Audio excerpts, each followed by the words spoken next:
How's she going today, guys? Wednesday 31st, I believe, of May.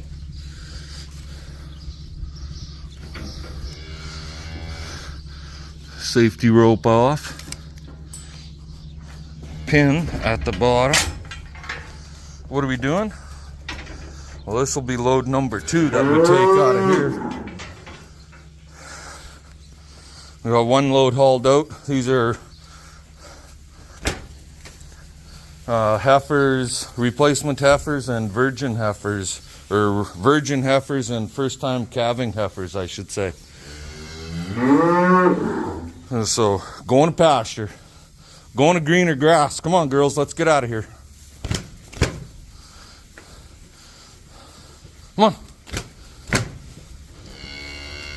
Kind of split the difference with them.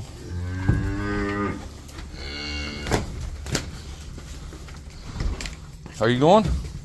You little shit. And we'll come back for the last few after we get those ones gone. No point in overloading the trailer. Anyway, I gotta tie this up.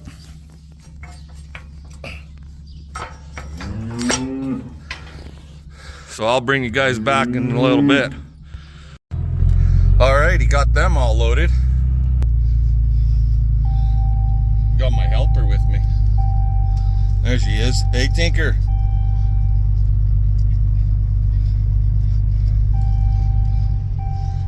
Actually, she's a warm one today. Tinker ain't doing nothing but sitting in the truck with the AC going. I'm sweating like a butterball turkey in an oven. There's the helper.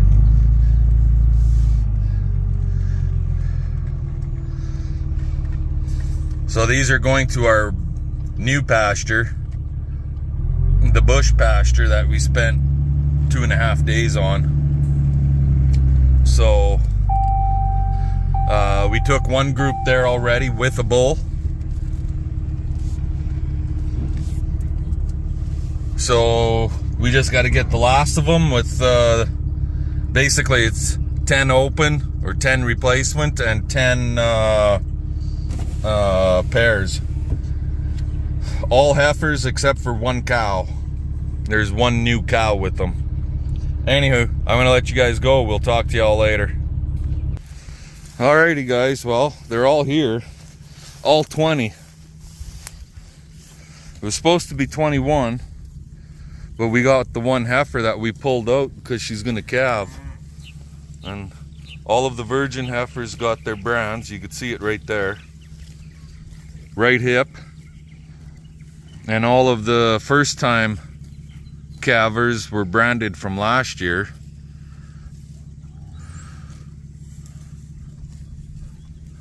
So they should all, the calves should grow like a bugger out here. With the grass like this, they should do quite well on everything.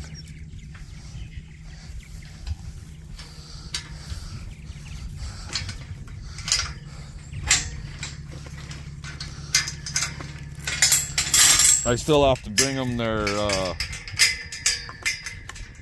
salt and whatnot out.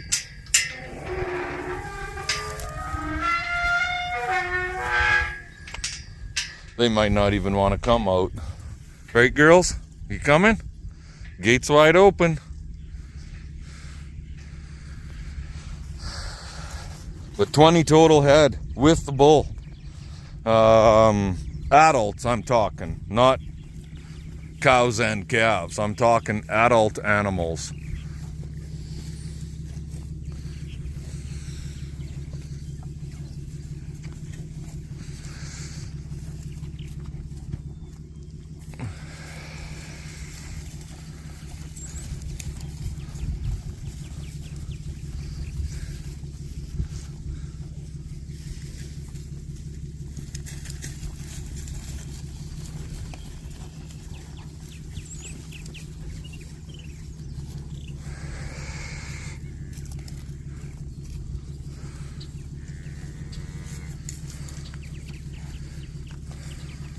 crooked face.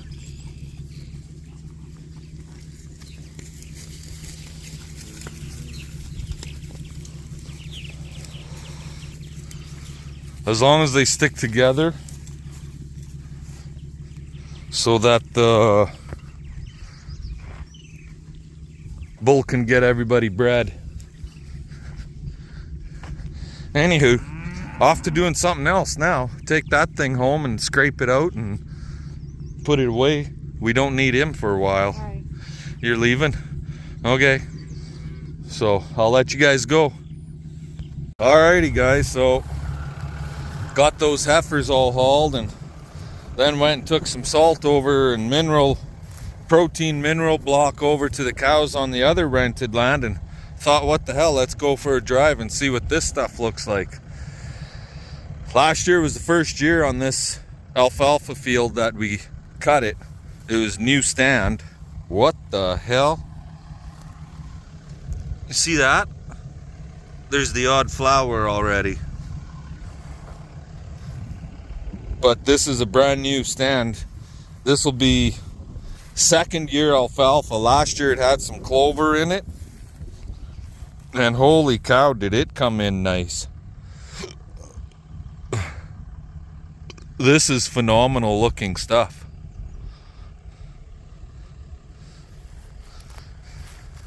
Gonna have to get the old baler and the hay bind geared up to rock and roll here pretty quick. And by the looks of this stuff, there ain't gonna be no rest for the wicked this year. I gotta find out for sure if I'm even gonna have this year or not. I'm pretty sure I do, but I gotta talk to the landlord. Because initially, they seeded this as a plow down, and then it got left, and that's why we were in here last year cutting and baling. And yeah, I have no idea if we have it or not. I sure hope we do. There'll be a pile of bales out there. It looks awesome.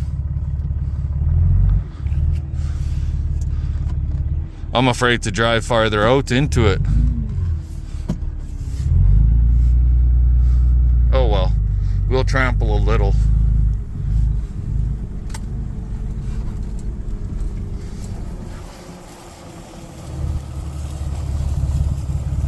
And there's no real dead spots. So, it's the odd spot where it's a little thinner, but no dead spots. There's the odd thistle coming back in it. Last year there was a ton of thistle out here.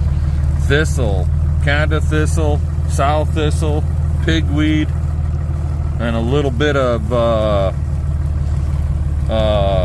silver sage is what I call it. But she looks pretty god-darn good. It's as high as the running boards on the truck, or higher. So she looks pretty darn good. Anyway, I'll let you guys go. We'll talk to y'all later. Crop checking. Alrighty guys, well, I guess since we're waiting for parts for the back end of this T6050, and we're needing to do an engine oil change and stuff on them yet, I figured we might as well dump the oil in it. And I did have one person ask what kind of hours are on the tractors. Well, there you go.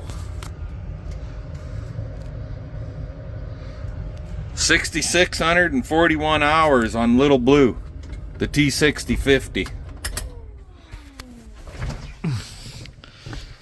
So, and if I remember correctly, on Big Blue, he's sitting around 9,200 and something. By the end of the year, or end of the hand season, Big Blue's going to be hammering out close to 95, 9600. get on my back and get underneath here my bucket, and we got to pull that plug, and I think it's a 10, but no, it's bigger than a 10. So we got to pull this plug out and dump the oil out of this sumbitch. And so anywho, yeah, so there's a plug on this side, and if you want to clean them right out 100%, there's a plug directly across on the other side. Oil pools in this part of the pan on the underside or the block, and right there too. And then at the back end, right there, there's a plug for the transmission to dump all the oil out of him, but we're not going to worry about doing that until we got all of our parts and seals and we're ready to fix those leaks on the back end. So that's where we're at with this guy. So anywho, yeah, the cover is off of this because there's a darn good chance I'll be pulling that shaft out unless we get a chance to address the sensors or the solenoids for the four-wheel drive disengagement. Because right now, even though in the cab it says it's not in four-wheel drive, it actually is in four-wheel drive. It's not disengaging. So, and in order to fix that, we gotta, this right here, the fuel tank, all of this stuff has to come off to get to the solenoids for it. It's tucked up in there along in between the tank and the transmission. It's a bitch to get to, from what I'm told. So we're gonna address one problem at a time, and right now we need to do a engine oil change. So we'll get at her. Talk to you guys in a little while. Alrighty guys, so when you're doing your fuel filters or fuel filter on a T650, 6050, you see that little piece of metal right there? Well, that's like a lock pin. You got to take that out in order to get this off. Now, on a T6050 Plus, the filter looks like this guy right here. This is the new one right there. But the bottom part, this part right here, does not come with the filter. When you get your filter, you just get this part. So you have to unscrew that from your old filter, because this stays with the tractor, the black part. You unscrew that from the old filter and then thread it onto the new filter with the new O-ring that comes with. Now, some of the 6050 series, because there's like 3 different series. There's Elite, I believe it's called, a Plus, and then just a regular 6050. And they all have different friggin' filter categories. So the standard, just a straight 6050, I believe you go with this guy, and that filter goes that. And then on the Elite, this O-ring is what would go on here. And on the Plus, it's a different O-ring, which I installed in here already. It looks like that. That's the old one. So, yeah. Anyways, that's how the filters are. And then when I'm changing the filters, I generally fill this sumbitch up with diesel fuel when I go to install it. And that way there's just less air getting into the system.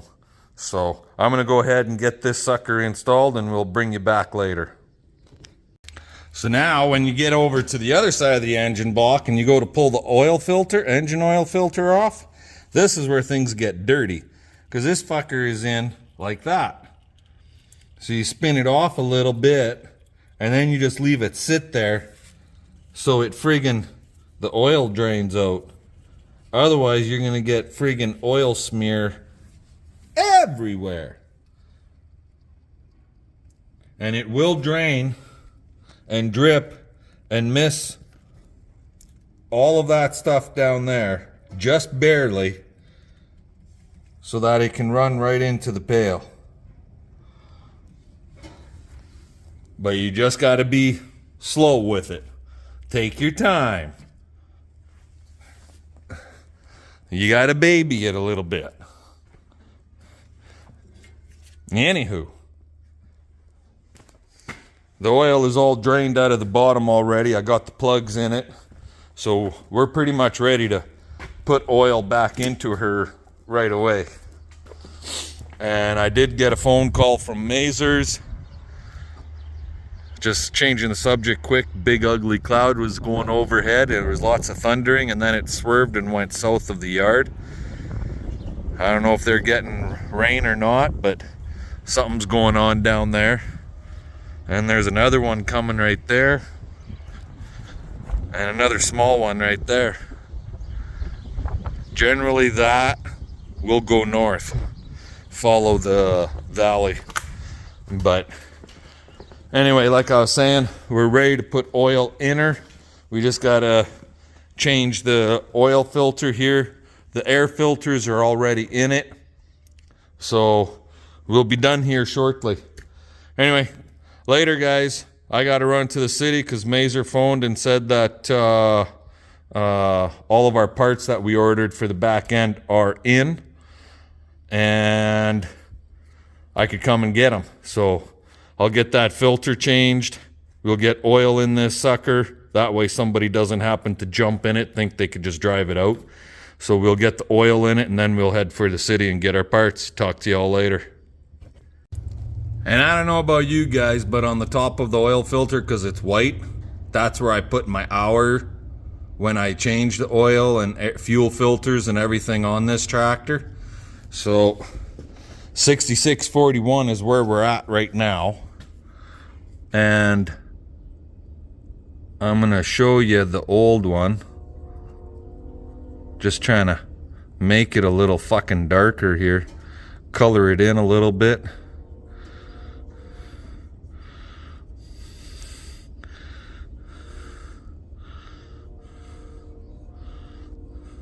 Just give me a second here, guys. It doesn't have to be fancy for this job, that's for damn sure.